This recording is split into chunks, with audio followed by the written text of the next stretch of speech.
بسم اللہ الرحمن الرحیم الرحمن الرحیم رب اشرح لی صدری ویسر لی امری واحلل عقدۃ من لسانی یفقهوا قولی ربنا زدنا علما اللہم فقہنا فی الدین اللہم انا نسألک علما نافعا وعملا متقبلا ورزقا طیبا آمین رب العالمین. اعوذ باللہ من الشیطان الرجیم. ختم اللہ علی قلوبہم وعلی سمعہم وعلی ابصارہم غشاوہ ولہم عذاب عظیم. Allah has sealed their hearts and their hearing, and on their eyes there is a covering. There will be an awful punishment for them, or great punishment for them. So اللہ نے ان کے دلوں پہ کانوں پہ مہر لگا دی ہے اور ان کی آنکھوں پر پردہ پڑ گیا ہے. وہ سخت سزا کے مستحق ہیں. So today we are going to learn another beautiful verse from Surah Al-Baqarah, and this verse is connected to the previous verse. You know, previously we already learned about some people who kept saying no to the truth, even when Allah subhanahu wa ta'ala shows it to them again and again.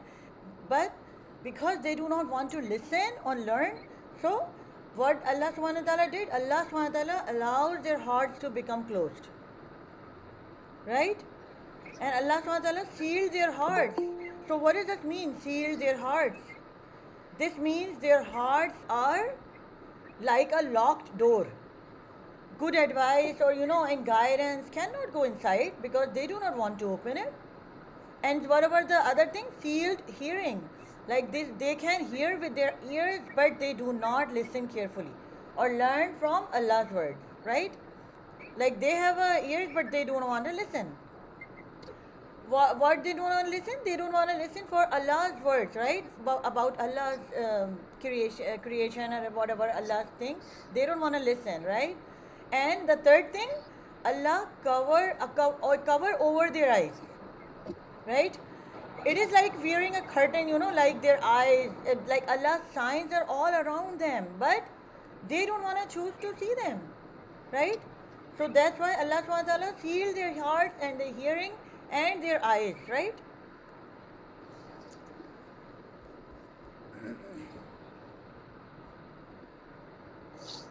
So Allah subhanahu wa ta'ala had set a seal. So khatam Allahu ala qulubihim. Allah subhanahu wa ta'ala has sealed their hearts. What does it mean? This happens when sin fills the heart, and surrounds it completely. So then what's going to happen? This immersion in sin acts like a stamp or a seal on the heart. So qulub, qulub, khatam Allahu ala qulubihim. Qulub is the plural of qalb. Qalb, like, which means heart. Khatam Allahu ala qulubihim.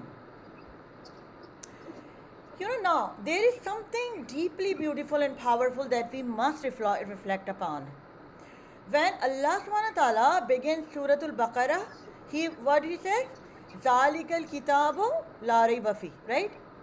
This is the book in which there is no doubt, right? We already learned. So what is doubt and where does doubt reside? Like doubt does not exist in the eyes or in the ears. It exists in the heart, right? So then Allah subhanahu wa ta'ala continues saying, Hudal lil muttaqeen, a guidance for the muttaqeen, right? Or where does guidance settle? Guidance too settles in the heart, right? We already learned this one. And who are the muttaqeen? Those who possess taqwa. And where is taqwa? Allah subhanahu wa ta'ala says in the Quran, Surah Al-Hajj, Ya fa'innaha min taqwa al-qulub. Indeed, it is from the taqwa of the heart, right? So taqwa is the heart, is in the heart, right? Then Allah subhanahu wa ta'ala speaks about iman. And where does iman grow? It also grows in the heart. So Allah subhanahu wa ta'ala says, Innal ladina kafaru, indeed those who disbelieve. Where is disbelief? Disbelief is also, like, it's not a merely words. Kufr resides in the heart, right? So reflect carefully. Everything Allah subhanahu wa ta'ala has spoken about so far, doubt or guidance or taqwa or iman or kufr, all return to one subject again and again and again, right? Which is the heart.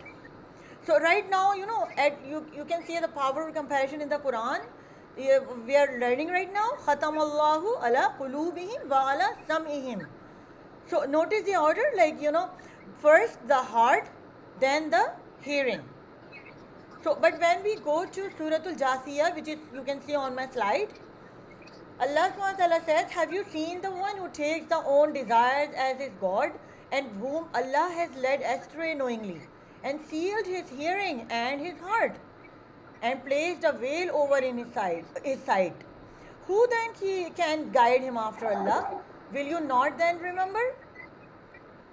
So, notice the order is reversed, right? You say Allah, khatamallahu ala qulubihim means like Allah sealed his hearing and his heart, right?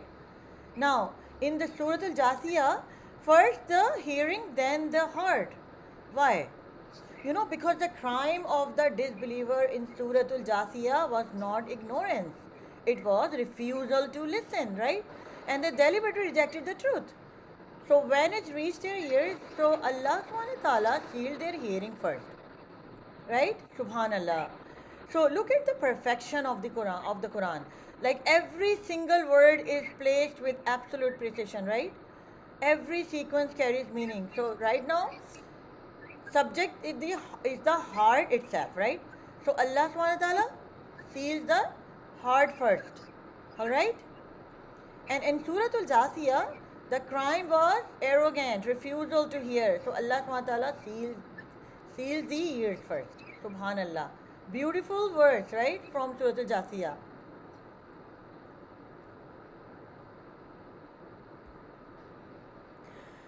So, yeah, this is the khatamallahu ala qulubihim.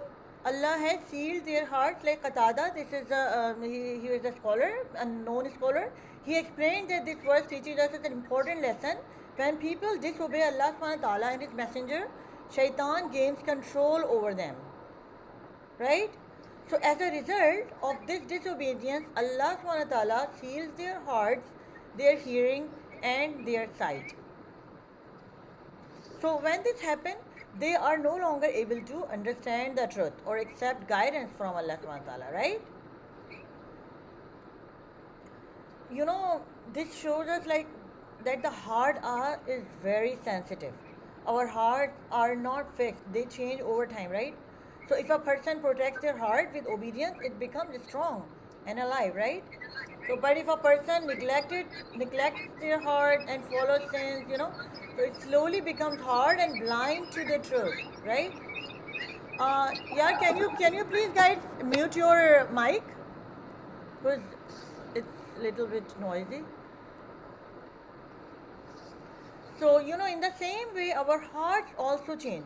So that is why, we must constantly turn to Allah subhanahu wa ta'ala. So ask Him to guide our hearts. So you have to ask Allah and His protection and protect from Shaitan. Right? So you can see on the slide, some, like, there is a refers to the ears, like refers to vision or sight. And Ghishawa means a veil or cover. So their hearts are not open to the message of Allah subhanahu wa ta'ala. Their eyes are covered and their ears cannot hear any of the truth, right? So their hearts, what does it mean? Their hearts are closed. They cannot understand Allah's message. And what about the other thing? Their eyes are covered. They cannot see the truth. And the third thing is their ears cannot hear. They cannot benefit from guidance. Like imagine you trying to read your favorite book with sunglasses on and you can't see the words clearly, right? Can you? So imagine someone talking to you while your ears are plugged and you can't hear them. So this is like how some people cannot see, hear or feel the message of Allah subhanahu wa ta'ala because their hearts are closed.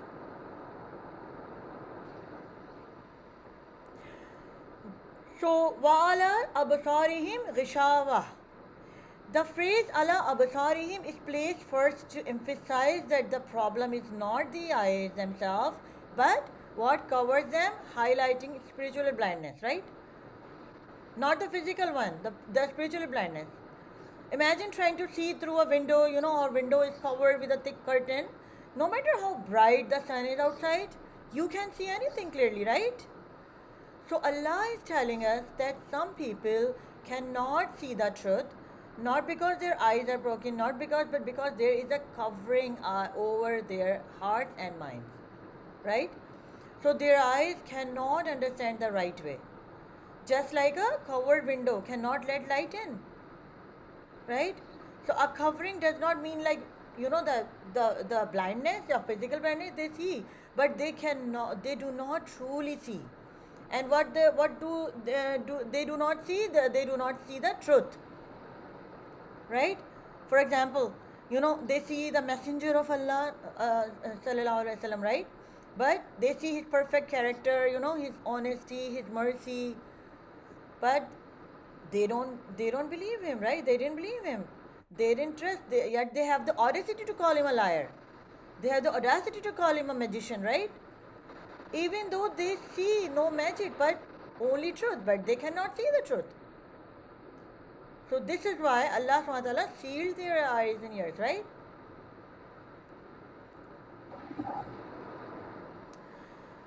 This is the way the Prophet ﷺ taught us a very beautiful dua.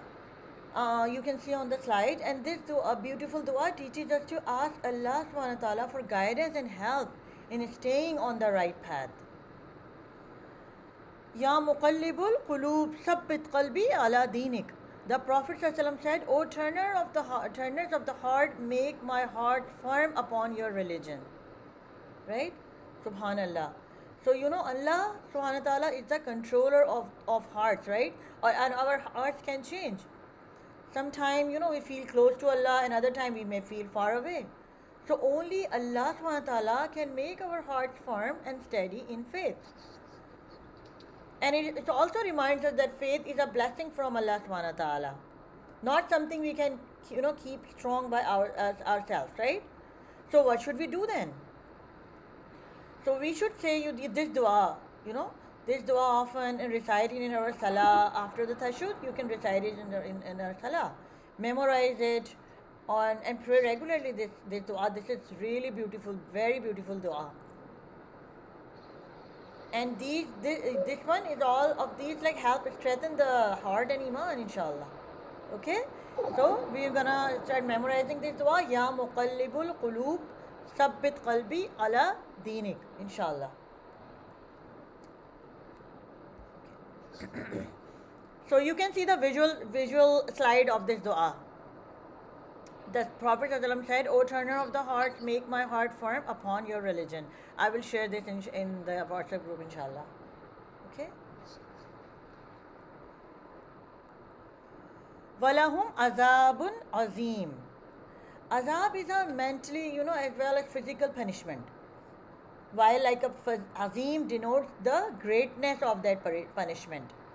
So a big penalty that they will face. It will be the similar feeling that occurs during exam, extreme thirst and hunger. So whenever the word adim is used in the Quran, it indicates the size and severity. Because there was a group in Makkah of Abu Jahl and his followers who refused to believe in the teachings of Islam and prophethood. So what were they? These are maghdoob, those who earn Allah's anger. So they acknowledge that Prophet Muhammad ﷺ is right and he never lies, but due to their false ego and their arrogance, they refused to accept Islam. And they intentionally disagreed with him, right? So why are those people disbelieving? Because Allah subhanahu wa ta'ala has sealed their hearts, right? When something is sealed in a spiritual sense, it is because it is either empty or because nothing more will be added onto it, right? So Allah subhanahu wa ta'ala has given us all the faculties needed to understand the truth and throughout this vast earth, right? So Allah subhanahu wa ta'ala has placed signs by which we can recognize him. How many kind of signs? These are like the natural signs and divine signs of revelation. You know, Allah subhanahu wa ta'ala has many signs in nature to teach us and remind us of His greatness, right? When we see sudden changes in the weather, you know, big storms or even things like flood or earthquakes, these are like warnings from Allah subhanahu wa ta'ala, right? They show us that He's in control of everything. So by paying attention to these signs, we learn to obey Allah subhanahu wa ta'ala. Be thankful and remember that our actions have consequences. So nature is full of lessons, right? So if we open our hearts to see them, so again is the heart, right? It's the heart. So divine sign, like a verse from the Quran. Like, because the word like ayah or verse means both verse and sign. So it is interesting, you know, the ayah or verse used for the verses of the Quran and the signs in nature. Because both you points us towards Allah subhanahu wa ta'ala, right? And in this world, everything around us is a sign, right? And they remind us that we are returning to Allah subhanahu wa ta'ala one day, inshallah. May Allah subhanahu wa ta'ala has given the ability to see, think, and understand these signs. Okay, so you can see on my slide natural science, which is like nature, water, trees, you know, death and life. You see, look at these signs in detail, inshallah. So you can see the water. What are the natural signs? Like water cycle, the water cycle, evaporation, you know, right?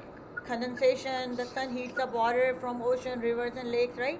The water turns into water vapor. Then condensation. The water vapor cools down high in the sky, right? And then precipitation. When clouds get heavy, the water falls back to earth as rain or snow or hail.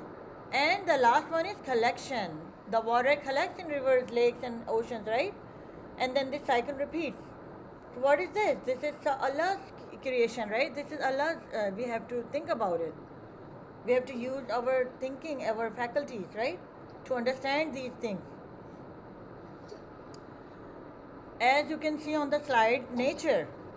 Look at the beautiful sky, the shining sun, the green trees, and the beautiful flowers. All of these are created by Allah subhanahu wa ta'ala, right? The rain helps plants grow, you know. The sun gives us light and warmth, and animals teach us how every creature has a purpose, right? So when we see nature, it reminds us to say Alhamdulillah, right? So what should we do? We take care of the earth and remember how kind and powerful Allah is, right? My dear kid, look at the beautiful trees, you know, look at the beautiful diagram about trees. One of the amazing creation of Allah subhanahu wa ta'ala, you can see on the slide. So what are the benefits of the trees? Trees makes what? Oxygen, right? Trees help us breathe by giving us clean air. So every time we breathe, it is a gift from Allah subhanahu wa ta'ala, right? Through trees. So that's why trees are so important for our life. So what other benefits trees can do? Trees also homes for animals, right?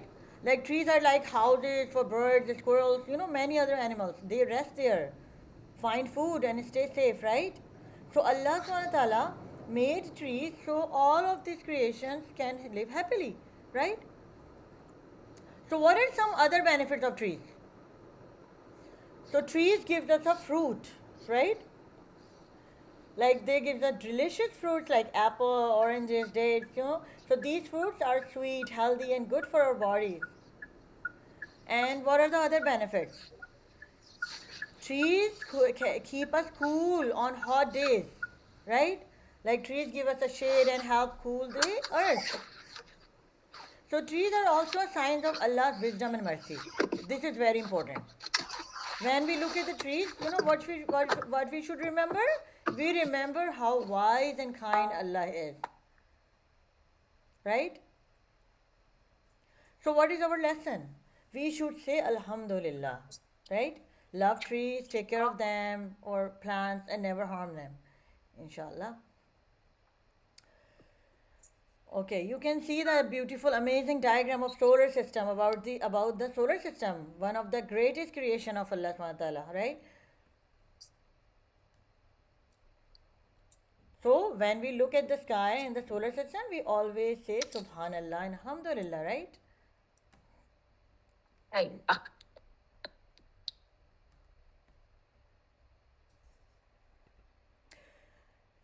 So human body. Look at the wonderful diagram. कल About the कर दो human जाना body. One इनको of भी the greatest gift from Allah subhanahu पर wa आप ta'ala, सुबह right? उठोगी ना तुम फिर खोलना इनको So, Vajia, can you mute your mic? ओहो So the human body is an amazing system created by Allah subhanahu wa ta'ala, with great wisdom. So inside our body, many parts work together perfectly, right? The brain helps us think, learn, and make good choices.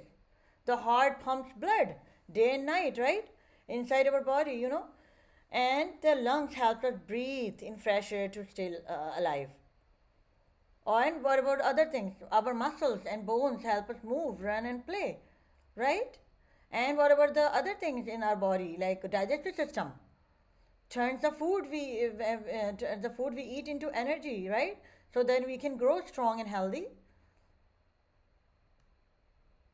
Allah subhanahu wa ta'ala gave us many organs as well as many faculties to help us live, learn, and worship Him, right? So, why are we learning about the creation of Allah subhanahu wa ta'ala?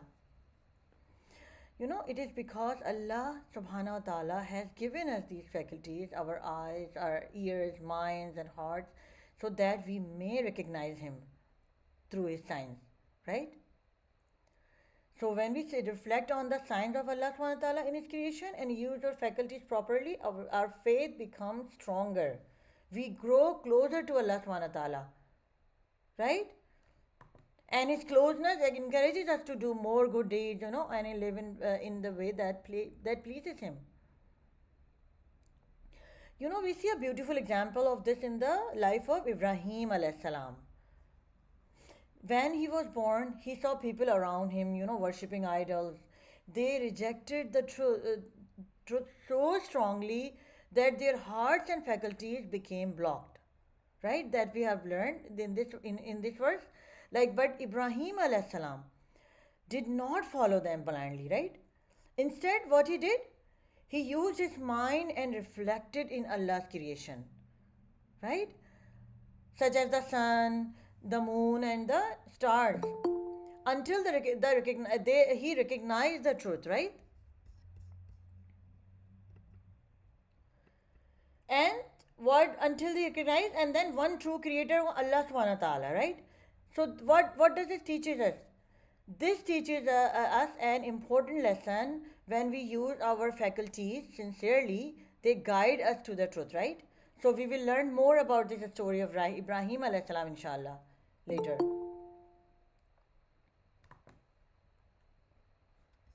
Oh,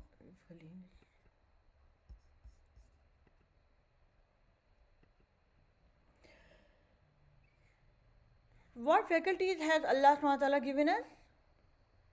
This eyes, our tongue, a very important organ, our heart to understand, right? Hands, feet.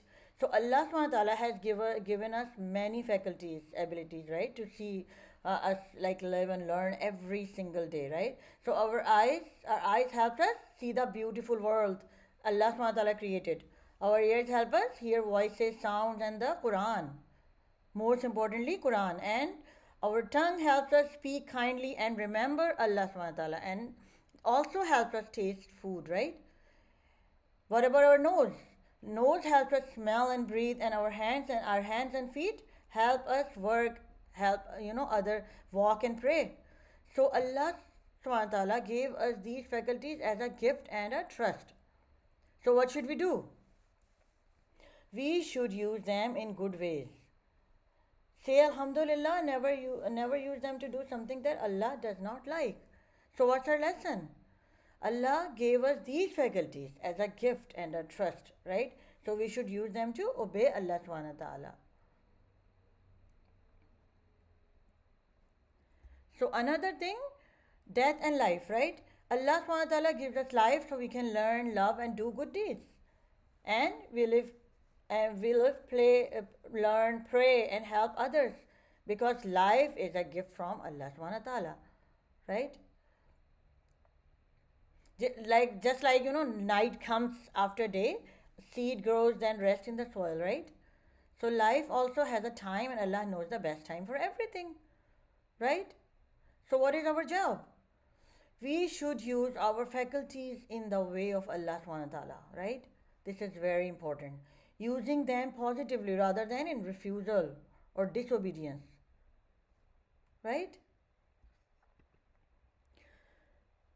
So, what happens when someone willingly closes their eyes? We have learned about our faculties, right? So, what happened? Sometimes children do this when they are upset or, in a fight. So, one child sometimes may put their fingers in their ears and say, "Oh, I am not listening to you." So, in a similar way, kafirin are people who block their own faculties. Because of this, there is no difference between them and animals, right? So animals also have eyes, ears, and hearts. But if you stand in front of an animal and explain the Quran, or it will not understand, right? They will not. They will not understand. They won't, right? So in the same way, kafirin deliberately block their ability to understand, right? What is kufr? A kufr is disbelief in Allah or rejecting His guidance and truth, right? So kufr is the opposite of iman. So kufr is the opposite of iman, right? And what is iman? Iman, recognizing it helps us value and strengthen our belief in Allah subhanahu wa ta'ala. And what about kufr show? Kufr shows in belief, not believing in Allah or the message of Islam, or kufr can also shows in actions. Sometimes people that are doing sinful deeds openly and disobeying Allah subhanahu wa ta'ala, right? And what about the words? They denying Allah subhanahu wa ta'ala or His teachings with speech, right?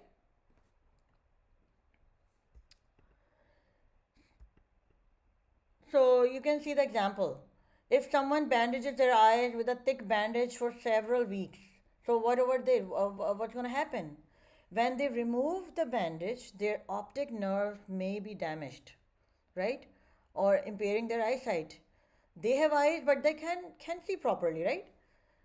It's because what? Because of their own actions. And another example you can see on the slide, like if someone stands in the sunlight and shuts their eyes and saying, "I don't believe in the sun." The reason they don't believe in the sun is because they are not opening their eyes to notice the sunlight, right? So similarly, kafirin are the people who block their own faculties. They have eyes but do not use them to understand the truth, right? They have ears but do not listen to the Quran. It goes in one ear and out the other. So Allah subhanahu wa ta'ala has sealed their hearts and their hearing because they do not want to listen. And there is a covering over their eyes. They think this world is everything. Just about eating, drinking, being happy, then dying. They cannot believe that Allah subhanahu wa ta'ala exists, right? When a person continuously rejects guidance, so Allah subhanahu wa ta'ala does not force guidance upon them. So over time, they lose the ability to perceive and understand the truth, which is right now we are learning in this verse, right? So different faces of kufr. So now kufr has many faces. We can discuss in detail, inshallah. So it says like total atheists, like people who do not believe in Allah or any creator. And you can see on the slide, agnostics, like people who say maybe there is a God, maybe not, maybe, but I am not sure and I don't really believe. And the third thing is kafir, someone who knowingly rejects the truth of Allah subhanahu wa ta'ala. So who is kafir? Kafir is someone who lives in this world but rejects the existence of the creator, right? Or he can be living in this world, seeing the signs of Allah subhanahu wa ta'ala around him, but it doesn't make sense to him. And it doesn't make him realize that obviously there is a creator, right? So why didn't Allah subhanahu wa ta'ala force people to obey or become Muslims? We already discussed, like Allah subhanahu wa ta'ala didn't force people to obey or become Muslims because He gave everyone free will, right? The ability to choose between right and wrong. He wants us to believe and do good deeds from our hearts, not because we are forced or we somebody tell us, right? So if people were made to follow Islam without choosing, their actions wouldn't be sincere, right? And there is no reward. But by choice, giving us a choice, Allah subhanahu wa ta'ala teaches us that every action has consequences, right?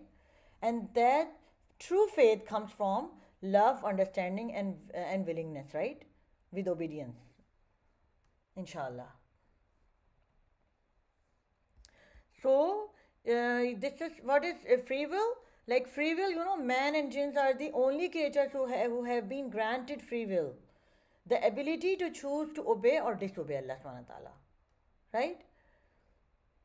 So you see the sun and the moon, however, they are bound by Allah subhanahu wa ta'ala. They must obey Him, right? All right? But this is why we are rewarded by Allah subhanahu wa ta'ala, because when we voluntarily choose to obey Him, the reward for obeying Allah subhanahu wa ta'ala with our free will is much, much greater, because we have the choice, right? So let me share a hadith about kufur or disbelief. The Prophet ﷺ said, whoever dies while associating partners with Allah subhanahu wa ta'ala will enter hell. This is in Sahih Muslim, authentic hadith. So kufur means disbelief in Allah or rejecting His guidance. Associating partner, what is that? With Allah is the biggest form of kufr. What is that? Which is shirk, right? So what lesson does this hadith teach us? This hadith teaches us that believing in only Allah subhanahu wa ta'ala is very, very important, right? Rejecting Allah or worshipping others or worshipping idols, Him is a very serious sin, right? Right? And then our faith in Allah should guide our actions, right? So there is another hadith. The Prophet ﷺ said, whoever dies without believing in Allah, he will enter the fire. It is almost the same. So kufr means disbelief in Allah or rejecting His guidance, right? And this hadith also teaches us that believing in Allah is essential for salvation, right? And disbelievers, those who reject Allah, will face the consequences.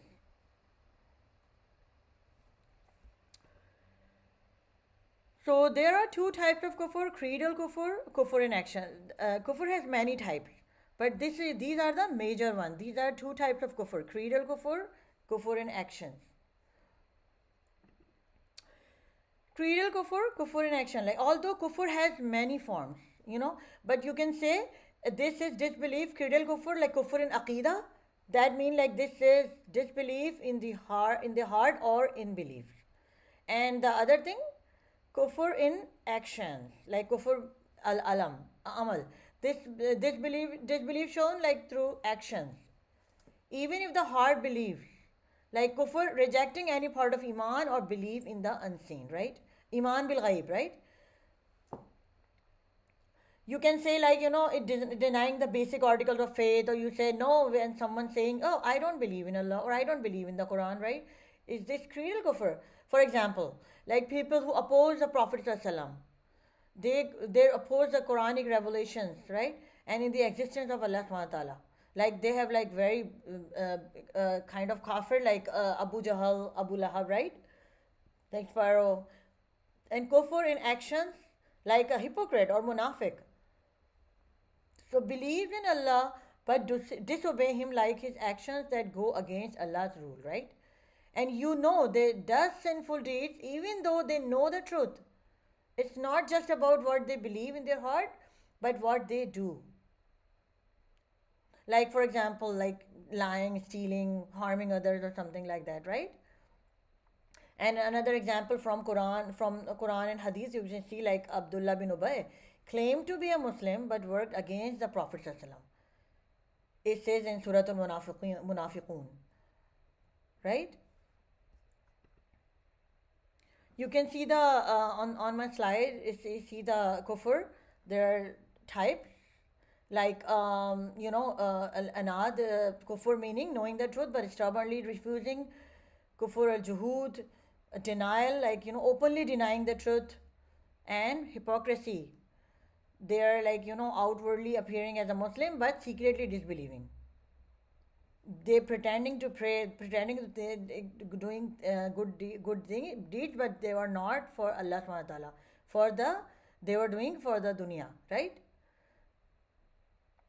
And kufr, another one is fully rejecting Allah subhanahu wa ta'ala and his guidance. Kufr, al kufr. This is bigger kufr, like shirk, right?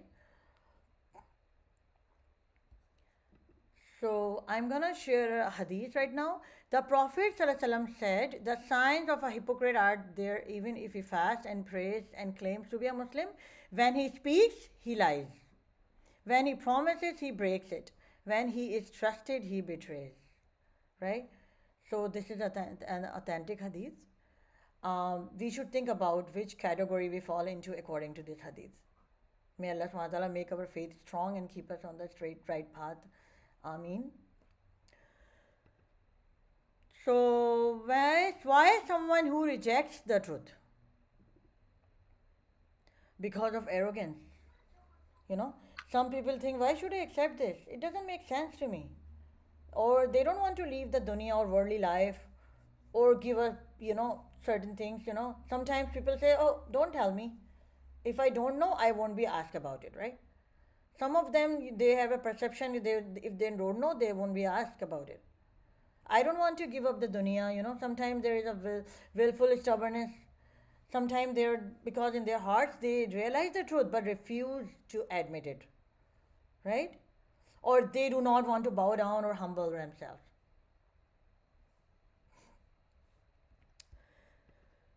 So what do we learn from this verse today? These verses show us the consequences of continuously rejecting guidance, right? When someone keeps saying, I don't want to listen,